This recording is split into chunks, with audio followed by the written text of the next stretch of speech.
ಒಂದು ಮೊಟ್ಟೆಯ ಕತೆ ಫಿಲ್ಮಲ್ಲಿ ಲೀಡ್ ಕ್ಯಾರೆಕ್ಟರ್ ಅಂದರೆ ನೀವು ಪ್ಲೇ ಮಾಡಿರೋ ಕ್ಯಾರೆಕ್ಟರ್ ಹೆಸರು ಒಂದು ಜನಾರ್ದನ್ ಅಂತ. ಹೌದು. ಸೊ ಜನಾರ್ದನ್ ಅಂತಲೇ ಹೆಸರು ಯಾಕೆ? ಓಕೆ, ಸೊ ಅವನು ನನಗೆ ಟ್ರೈಲರಲ್ಲಿ ನಿಮಗೆ ಅವನು ಟ್ರೆಡಿಷನಲ್ ಆಗಿ ಕಾಣಿಸ್ತಾನೆ ಅಂದರೆ ಅವನ ಹೆಸರು ಆ ಪರ್ಪಸ್ ಸರ್ವ್ ಮಾಡಿದೆ ಅಂತ ಅನ್ಸುತ್ತೆ. ನಂಗೆ ಅವ್ನು ತುಂಬ ಟ್ರೆಡಿಷನಲ್ ಆಗಿ ಕಾಣಬೇಕಿತ್ತು.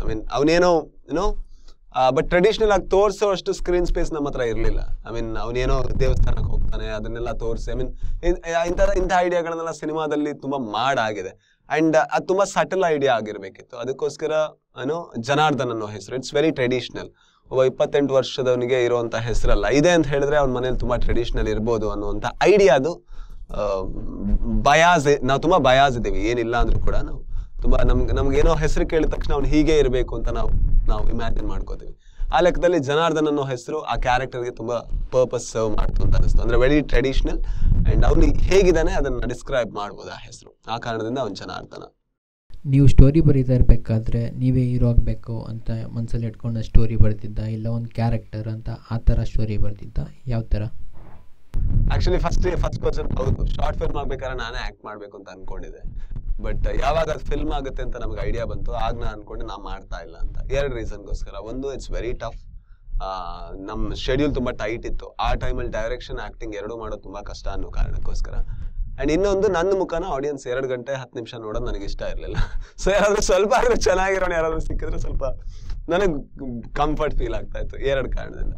ಬಟ್ ಏನಾಯ್ತು ಅಂದರೆ ಆ ಪ್ರಾಸೆಸ್ಗಳಲ್ಲಿ, ಆಡಿಷನ್ ಪ್ರಾಸೆಸ್ಸಲ್ಲಿ ಯಾರಿಗೂ ನಮಗೆ ಜನಾರ್ದನ್ ಕಾಣ್ತಾ ಇರಲಿಲ್ಲ. ಜನಾರ್ದನ್ ಹೇಗಿರಬೇಕು ಅಂದರೆ ಒಂದು ತಲೆಯಲ್ಲಿ ಕೂದಿರಬಾರ್ದು. ಮಂಗಳೂರು ಕನ್ನಡ ಥರನೇ ಮಾತಾಡಬೇಕು. ಆ್ಯಂಡ್ ಇನ್ನೊಂದು, ತುಂಬ ಸಟಲ್ ಆಗಿರಬೇಕು. ಇಮೋಷನ್ ಆಗಲಿ ಎಕ್ಸ್ಪ್ರೆಷನ್ ಆಗಲಿ ಸಟಲ್ ಆಗಿರಬೇಕು. ಬಟ್ ಮೂವಿಲಿ ಆಡಿಯನ್ಸ್ಗೆ ಅದು ಟಚ್ ಆಗಬೇಕು ಆ್ಯಂಡ್ ತುಂಬ ರಿಯಲ್ ಆಗಿ ಕಾಣಿಸ್ಬೇಕು.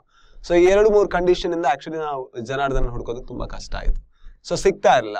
ಯಾರೋ ಒಬ್ರು ಮಂಗಳೂರು ಕನ್ನಡ ತುಂಬಾ ಕೆಟ್ಟದಾಗ ಮಾತಾಡ್ತಾ ಇದ್ರು, ಇನ್ನೊಬ್ರು ಆಕ್ಟಿಂಗ್ ತುಂಬಾ ಚೆನ್ನಾಗಿ ಮಾಡ್ತಾ ಇದೀನಿ ಅಂತ ಅನ್ಕೊಂಡಿದ್ರು, ಬಹಳ ಕೆಟ್ಟದಾಗ ಮಾಡ್ತಾ ಇದ್ರು. ಸೊ ಎಲ್ಲ ಕಾರಣದಿಂದ ನಮ್ಗೆ ಏನಾಯ್ತು ಅಂದ್ರೆ ಫೈನಲಿ ಏನೂ ಮಾಡಕ್ ಆಗ್ಲಿಲ್ಲ. ಸೊ ನಾನ್ ಜನಾರ್ದನ್ ಆಗ್ಬೇಕಾಯ್ತು. ಅಂಡ್ ನಾನ್ ಜನಾರ್ದನ್ ಆಗ್ಬೇಕಾದ್ರೆ ನಾನು ಆ ಕ್ಯಾರೆಕ್ಟರ್ಗೆ ಯಾವ ತರ ಪ್ರಿಪೇರ್ ಆದಂದ್ರೆ, ಜನಾರ್ದನ್ ಕನ್ನಡಕ ಯೂಸ್ ಮಾಡ್ತಾನೆ ಅಂಡ್ ರಾಜ್ ಯೂಸ್ ಮಾಡಲ್ಲ. So it's very different.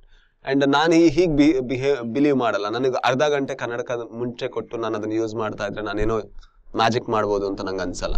So ಅದಕ್ಕೋಸ್ಕರ ನಾನು 15 ದಿವಸದ ಮುಂಚೆ ಕನ್ನಡಕ ಹಾಕಿದ್ದೆ. ಅವ್ನು ಯಾವ ಚಪ್ಪಲ್ ಹಾಕ್ತಾನೆ ನಾನು ಆ ಚಪ್ಪಲ್ ಹಾಕಿದ್ದೆ. ಅವ್ನು ಯಾವ ಬಟ್ಟೆ ಹಾಕ್ತಾನೆ ನಾನು ಆ ಬಟ್ಟೆನ ಹಾಕ್ತಾ ಇದ್ದೆ ಮಧ್ಯೆ. ಅಂಡ್ ಅವ್ನು ಯಾವ ಬ್ಯಾಗ್ ಹಾಕೋತಾನೆ ಆ ಬ್ಯಾಗ್ ಹಾಕೋತಾ ಇದ್ದೆ. ಅಂಡ್ ಅವ್ನ ಜನಿವಾರ ಇರ್ಬೋದು, ಉಂಗುರ ಇರ್ಬೋದು, ಅವ್ನ ಕಿವಿದ್ ಇರ್ಬೋದು, ಕಂಪ್ಲೀಟ್ಲಿ ನಾನು ಹಾಕೋಕ್ ಶುರು ಮಾಡಿದೆ. ಯಾಕಂದ್ರೆ ಆಗ ನನಗೆ ಗೊತ್ತಾಯ್ತು ಆ ಕ್ಯಾರೆಕ್ಟರ್ ಯಾವ ತರ ನಡಿಬೋದು, ಯಾವ ತರ ಈ ಪ್ರಾಪರ್ಟಿನ ಯಾವ ತರ ಯೂಸ್ ಮಾಡ್ಬೋದು. ಕನ್ನಡಕ ಹಾಕಿದ್ರೆ ಇಲ್ಲಿ 2 ಮಾರ್ಕ್ ಬೀಳುತ್ತೆ. ಸೊ ಆ ಮಾರ್ಕ್ ಆಡಿಯನ್ಸ್ ಕಾಣಿಸುತ್ತೆ ಬೇರೆ ಪ್ರಶ್ನೆ, ಬಟ್ ನನಗೆ ಅದು ಜನಾರ್ದನ ಕಾಣಿಸ್ಬೇಕು. ಆ ಕಾರಣದಿಂದ ಈ ಎಲ್ಲ ಪ್ರಿಪರೇಷನ್ ಗಳನ್ನ ಸ್ಲೋಲಿ ಮಾಡ್ತಾ ಬಂದ್ವಿ. ಅಂಡ್ ಫೈನಲಿ 15 ದಿವಸದ ಮಟ್ಟಿಗೆ ನಾನು ಆಕ್ಚುಲಿ ಜನಾರ್ದನ ಬದಲಾಗೋದಕ್ಕೆ ತುಂಬಾ ಸುಲಭ ಆಯ್ತು. ಅಂಡ್ ಅದಾದ್ಮೇಲೆ ಸ್ಕ್ರೀನ್ ಅಲ್ಲಿ ಪರ್ಫಾರ್ಮ್ ಮಾಡೋದಕ್ಕೆ ತುಂಬಾ ಈಸಿ ಆಯ್ತು ನನಗೆ ಅಷ್ಟೇ.